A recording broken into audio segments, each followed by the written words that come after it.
William MacTaggart was a Scottish painter born within the sound of the Atlantic Ocean, and he returned every summer of his life to paint it.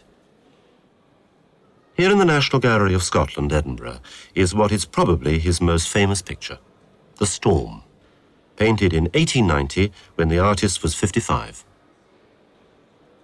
Like all Victorians, MacTaggart liked his pictures to tell a story, and with a bit of effort, you can pick it out. The scene is the west coast of Scotland, the peninsula of Kintyre.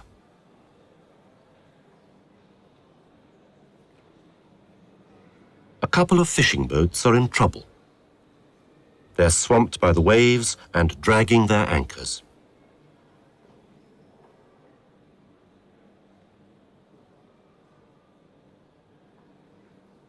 There are dangerous rocks nearby.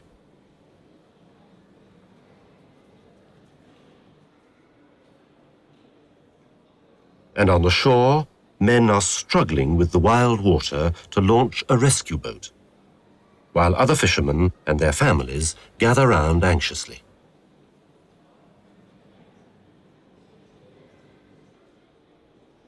The other fishing boats are drawn up safely under the cliff or along the foreshore, where the nets are strung out across poles driven into the sand. And on the bluff in the foreground, children are playing, as if nothing of any special interest is taking place out there in the stormy sea. They're quite used to all this.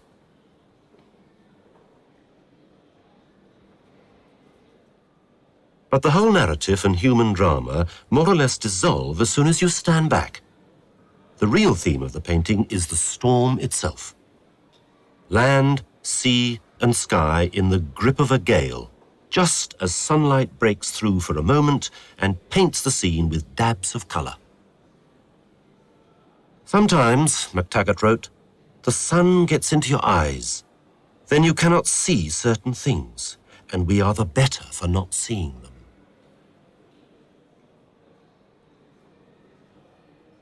And so, following his own instincts and hardly aware of his contemporaries, the French Impressionists, MacTaggart arrived at a way of painting which placed value on light effects and fleeting impressions rather than objects described in factual detail.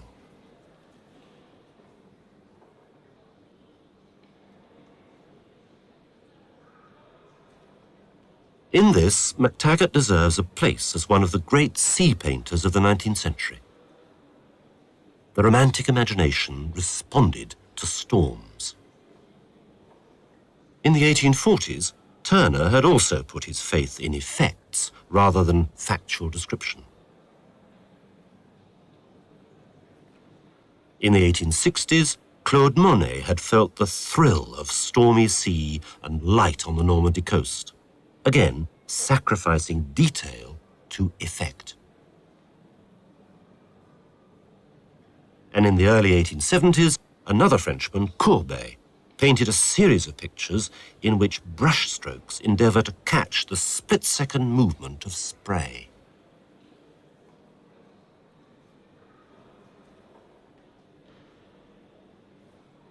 To MacTaggart 20 years later, the movement of waves presented the same challenge to the artist's eye and brush. He never tired of painting the sea because it was never the same. Year after year, summer after summer, MacTaggart went back to his native Kintyre and painted the Atlantic, on the spot, in all weathers. Huge canvases strapped to ropes anchored by boulders.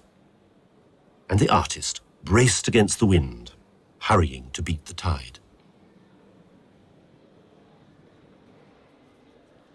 MacTaggart took a long journey away from conventional Victorianism. His early paintings in the 1860s are steeped in the idyll of springtime that the 19th century loved. Blue skies, baby lambs, children as sweet as lambs, in the eyes of Victorian fathers who never had to look after them. The early MacTaggart is very much in the mood of older Scottish artists like James Archer, whose painting Summertime hangs nearby in the National Gallery of Scotland. Pretty faces and pretty clothes in a paradise landscape that's forever summer. MacTaggart went on being obsessed with children. He painted the young trawlers in the late 1860s when he was spending a lot of his time sketching the herring fleet on the coast of Kintyre. He got to know the local children and the local fishermen. The artist recalled how an old fisherman hailed him, "And did you catch many pictures today, Mr. MacTaggart?" Already he's beginning to paint two pictures in one, an idyll of childhood and a vision of the sea. Colour and patterns of water, and boats and nets, painted with the freshness of the young French Impressionists. And like Turner, whom he admired so much, he begins to use oil paint as if it were watercolour.